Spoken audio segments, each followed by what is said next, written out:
Hello dear NEET aspirants, this is Angel from Markenex. So മക്കളെ നമ്മൾ കാത്തിരുന്ന 2026 NEET എക്സാമിനേഷന്റെ online application time ഇതാ വന്നിരിക്കുകയാണ്. അപ്പൊ എന്ത് തൊട്ട് എന്ന് വരെ നിങ്ങൾക്ക് അപ്ലൈ ചെയ്യാം. ഓരോ കാറ്റഗറി ഓഫ് സ്റ്റുഡൻസിന്റെയും ഫീ ഡീറ്റെയിൽസ് എത്രയാണ്, ഇത് കൂടാതെ എന്നാണ് നീറ്റ് എക്സാം, ഈ വർഷത്തെ നീറ്റ് എക്സാം നടക്കാൻ പോകുന്നത്, ഈ കാര്യങ്ങളെല്ലാം ഇപ്പൊ NTA വെബ്സൈറ്റിൽ അങ്ങനെ ഒഫീഷ്യൽ ആയിട്ട് പബ്ലിഷ് ചെയ്യപ്പെട്ടിരിക്കുകയാണ്. യെസ്, നമുക്ക് നോക്കാം. അപ്പൊ നീറ്റ് എക്സാം നടക്കാൻ പോകുന്നത് May 3 May 3 ആഫ്റ്റർനൂൺ സെഷൻ ആണ്. 2 PM to 5 PM 3 hours session ആണ് കുഞ്ഞുങ്ങളെ. 180 മിനിറ്റ് ആയിരിക്കും നിങ്ങൾക്ക് നീറ്റ് എക്സാം എഴുതാൻ ലഭിക്കുന്ന ടൈം, കഴിഞ്ഞ വർഷങ്ങളെയൊക്കെ പോലെ തന്നെ. യെസ്, ആൻഡ് എന്നാണ് ഓൺലൈൻ ആയിട്ട് നിങ്ങൾക്ക് അപ്ലിക്കേഷൻ സബ്മിറ്റ് ചെയ്യാൻ സാധിക്കുന്നതെന്ന് ചോദിച്ചാൽ, ഇന്ന് February 8 മുതൽ March 8 9 PM വരെ നിങ്ങൾക്ക് ഓൺലൈൻ ആയിട്ട് നീറ്റിന് വേണ്ടിയിട്ട് അപ്ലിക്കേഷൻ സബ്മിറ്റ് ചെയ്യാൻ സാധിക്കും. അപ്പൊ ഇന്ന് തൊട്ട് നിങ്ങൾ ധൃതി വെക്കേണ്ട കാര്യമില്ല, കാരണം ഒരുപാട് കാര്യങ്ങൾ നമ്മൾ ഇതിൽ മനസ്സിലാക്കാനുണ്ട്. ഒരു കറക്ഷനും വരാൻ പാടില്ല, ഒരുപാട് ഡോക്യുമെന്റ്സ് ഒക്കെ ആവശ്യമാണ്. ഇതൊക്കെ റെഡിയാക്കി ഒരു മാസം നമ്മുടെ മുന്നിൽ സമയമുണ്ട്. ഒരു മാസം കഴിയാനായിട്ട് കാത്തിരിക്കേണ്ട, എന്നാൽ ഒരു 1 or 2 വീക്സിനുള്ളിൽ നിങ്ങൾ അത് ചെയ്താൽ മതിയാകും. ഓക്കെ, ധൃതി വെച്ച് ഇന്ന് തന്നെ ചെയ്യേണ്ട ആവശ്യമില്ല. യെസ്, അപ്പോൾ എന്താണ് ഫീസ്, ലാസ്റ്റ് ഫീ പേയ്മെന്റ് നടത്താൻ സാധിക്കുന്നതെന്ന് ചോദിച്ചാൽ, നിങ്ങൾക്ക് ഓൺലൈൻ ത്രൂ ആണ് കേട്ടോ അപ്ലിക്കേഷനും എല്ലാം നടക്കുന്നത്.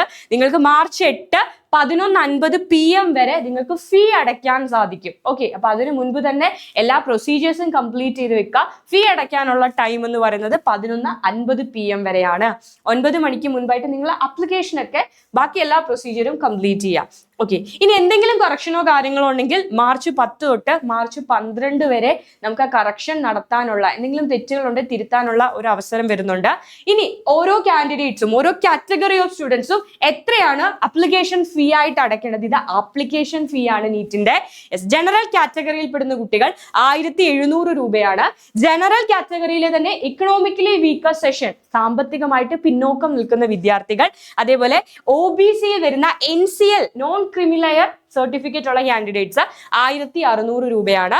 SC ST PWD അതേപോലെ തേർഡ് ജെൻഡറിൽ വരുന്ന കാറ്റഗറി ഓഫ് സ്റ്റുഡൻസ് 1000 rupees ആണ്. ഇത് നിങ്ങൾ ഇന്ത്യക്കുള്ളിലാണ് സെന്റർ സെലക്ട് ചെയ്യുന്നത്. അതായത് നമുക്ക് സെന്റർ എവിടെ വേണമെങ്കിലും ഔട്ട്സൈഡ് ഇന്ത്യ ഒക്കെ ചൂസ് ചെയ്യാൻ സാധിക്കും. അപ്പൊ ഇന്ത്യക്കുള്ളിലാണ് നിങ്ങളുടെ സെന്റർ വരുന്നതെങ്കിൽ ഒരു ഓൾമോസ്റ്റ് ഒരുപാട് NRI കാൻഡിഡേറ്റ്സ് ഒക്കെ ഒഴികെയുള്ള ഓൾമോസ്റ്റ് ഒരുപാട് കുട്ടികൾ ഇന്ത്യക്കുള്ളിൽ തന്നെയായിരിക്കും സെന്റർ ചൂസ് ചെയ്യുക.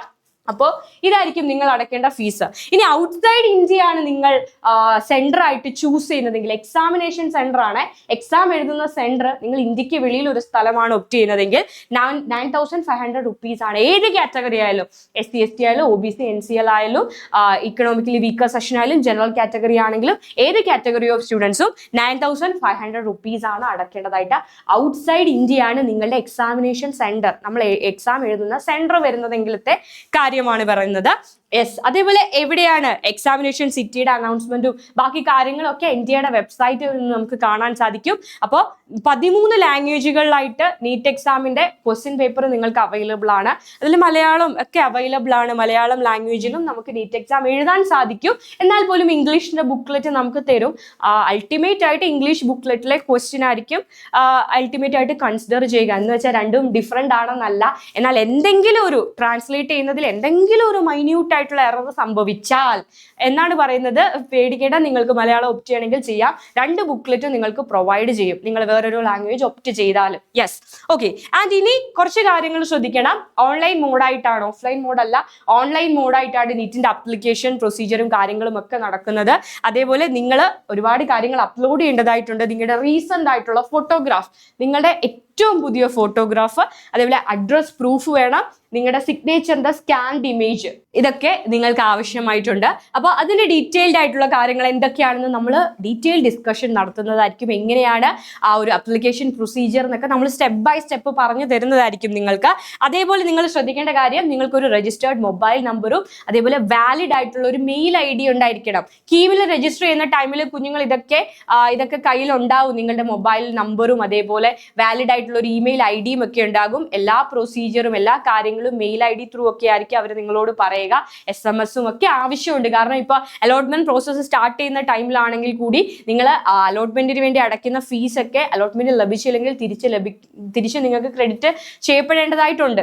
അപ്പൊ ആ കാര്യങ്ങളൊക്കെ നടക്കുന്ന നിങ്ങളുടെ മൊബൈൽ ത്രൂ, നിങ്ങളുടെ മെയിൽ ID-യും നിങ്ങളുടെ മൊബൈൽ നമ്പറൊക്കെ യൂസ് ചെയ്തിട്ടായിരിക്കും. അപ്പൊ അതൊക്കെ കറക്റ്റ് ആയിട്ട് കൊടുക്കുക. വാലിഡ് ആയിട്ടുള്ള മെയിൽ ID-യും കാര്യങ്ങളും ഒക്കെ ഉണ്ടായിരിക്കണം. ഇനി ഡീറ്റെയിൽഡ് ആയിട്ടുള്ള കാര്യങ്ങളുമായിട്ട് നമുക്ക് വീണ്ടും മീറ്റ് ചെയ്യാം.